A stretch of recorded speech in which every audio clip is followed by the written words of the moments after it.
মানে কেউ যদি 26 ব্যাচের এ প্লাস দিয়ে 27 ব্যাচের এ প্লাসকে তুলনা করে তাইলে হবে না, কারণ 27 ব্যাচ তোমরা ফুল সিলেবাসে আছো এবং ডিসেম্বরের মধ্যে পুরোটা বই শেষ করতে হবে। সো তোমাদের মধ্যে কিন্তু একটু প্রেশার কাজ করবে। সো আমি তোমাদেরকে একটু শুরুতে একটু কথাবার্তা বলবো। আজকে কত তারিখ বলো তো? আজকে ধরে নিলাম মার্চের 31 তারিখ, বা আমি আরও 2 দিন বাড়ায় নিই, অনেকে রেকর্ডেড করবে, ঠিক আছে?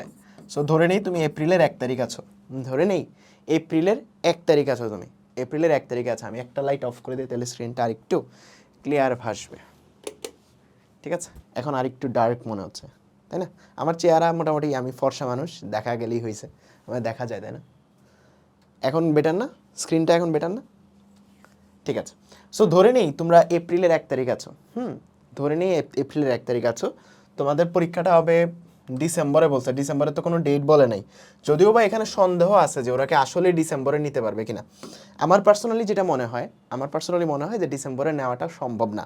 কেন সম্ভব না? কারণ ডিসেম্বরের সকল স্কুলে বার্ষিক পরীক্ষা চলে, আর তোমরা জানো যে যখন এসএসসি পরীক্ষা হয় তখন 1 মাসের মতো তোমার কি করতে হয় বলো তো, স্কুল টুলগুলো বন্ধ রাখতে হয়। সো ডিসেম্বরে 1 মাসের জন্য স্কুল বন্ধ রাখা এটা আসলে একটু কঠিন।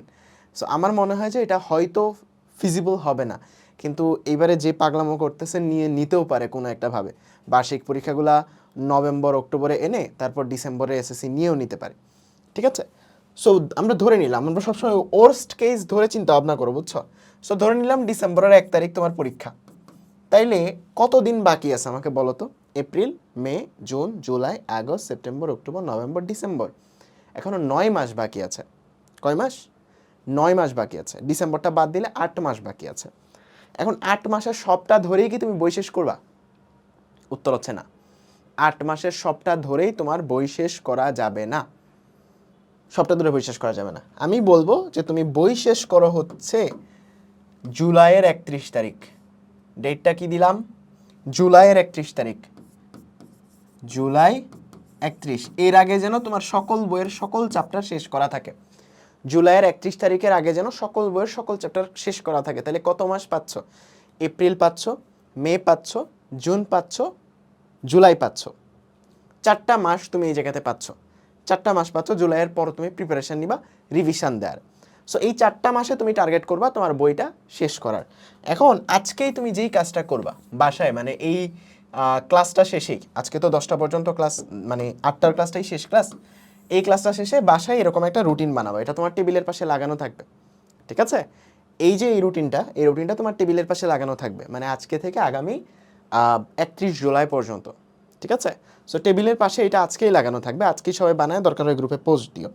সো এই জায়গাতে তুমি এইরকমভাবে কিছু লাইন টানবা। প্রথমত একটা লাইন টানবা, সেখানে চ্যাপ্টারের নাম থাকবে, তারপর আরও ছোট ছোট কয়েকটা ঘর টানবা, বুঝছো? ছোট ছোট কয়েকটা ঘর টানবা, আমি তোমাকে দেখাচ্ছি যে কাহিনীটা কি হবে। এরকম, ঠিক আছে? টানছো? সো এরকমভাবে একটা চার্ট বানাবা। সো চার্টটা ফিল আপ করবা কেমনে? চার্টটা ফিল আপ করবা, এখানে লিখবা চ্যাপ্টারের নাম, চ্যাপ্টার বা টপিকের নাম। তুমি আজকেই অবশ্যই এটা বানাবা এবং সকল চ্যাপ্টার বা টপিকের নাম সিরিয়ালি এখানে লিখবা। ধরো ফিজিক্সের ক্ষেত্রে তোমার অধ্যায় কয়টা? 13টা অধ্যায়। সো তুমি এই জায়গাতে লিখবা যে ফিজিক্সের প্রথম অধ্যায় P1, ফিজিক্সের 2 নাম্বার অধ্যায় P2, ফিজিক্সের 3 নাম্বার অধ্যায় P3, এরকমভাবে একটা ছক বানাবা। ফিজিক্স শেষ, তারপর কেমিস্ট্রি 1 নাম্বার অধ্যায় C1, কেমিস্ট্রির 2 নাম্বার অধ্যায় C2, কেমিস্ট্রির 3 নাম্বার অধ্যায় C3, তারপর ম্যাথের 1 নাম্বার অধ্যায় M1, ম্যাথের 2 নাম্বার অধ্যায় M2, তারপর হায়ার ম্যাথ HM1, HM2, এরকমভাবে সবগুলো অধ্যায় লিখবা। সবগুলো অধ্যায় লেখা হয়েছে। এখানে তুমি লিখবা যে তুমি কি একবার হলেও অধ্যায়টা পড়ছো কিনা, ঠিক আছে?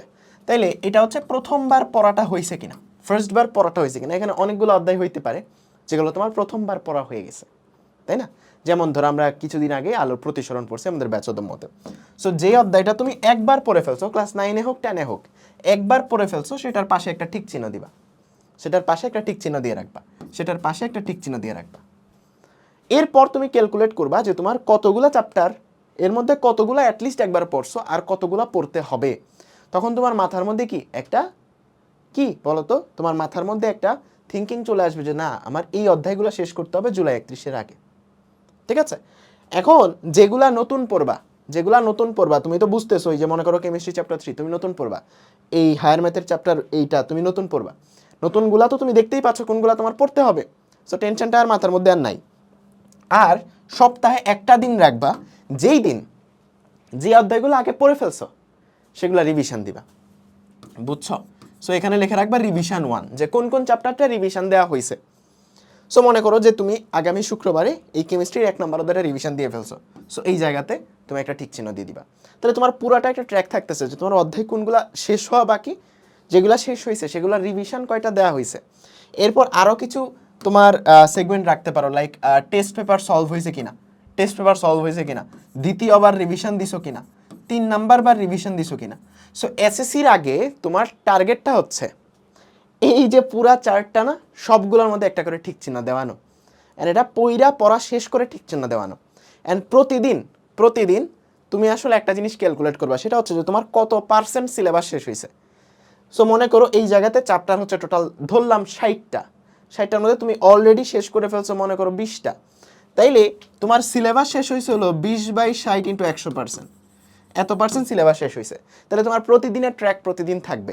অ্যান্ড সকালবেলা টার্গেট নিবা ঘুম থেকে উঠে, বুঝছো? সকালবেলা টার্গেট নিবা ঘুম থেকে উঠে যে তুমি কোন অধ্যায়টা পড়বা, ঠিক আছে? একটা কথা আছে যে সকালবেলা ক্ষুধা নিয়ে ঘুম থেকে উঠো, রাতের বেলা স্যাটিসফ্যাকশন নিয়ে ঘুমাতে যাও। সো এই ব্যাপারটা ফলো করবা সবসময়, যে সকালবেলা তৃষ্ণা নিয়ে ঘুম থেকে উঠবা যে আজকে আমার এই কাজ করতে হবে, আজকে একদম ফাটায় লইতে হবে সব কিছু। সো এই চ্যাপ্টার পড়তে হবে আজকে আমার এই কাজ আছে। সো সারাদিনে সেই কাজগুলো করে ফেলার চেষ্টা করো, ওই তৃষ্ণাটা থেকে সেই কাজগুলো করার চেষ্টা করো, এবং রাতের বেলা যখন ঘুমাতে যাবা তুমি স্যাটিসফ্যাকশন নিয়ে ঘুমাতে যাবা যে না আমার আজকে যা টার্গেট ছিল সেগুলো করা হয়েছে।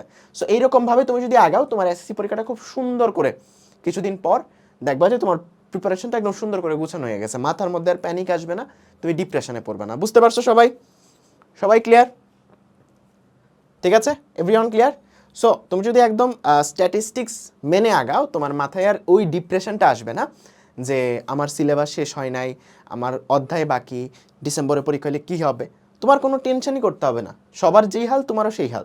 সো তুমি সুন্দর করে একটা রুটিন বা সুন্দর করে একটা স্ট্রাকচার যদি মেনটেন করতে পারো, তোমার মাথায় আর টেনশনটা আসবে না।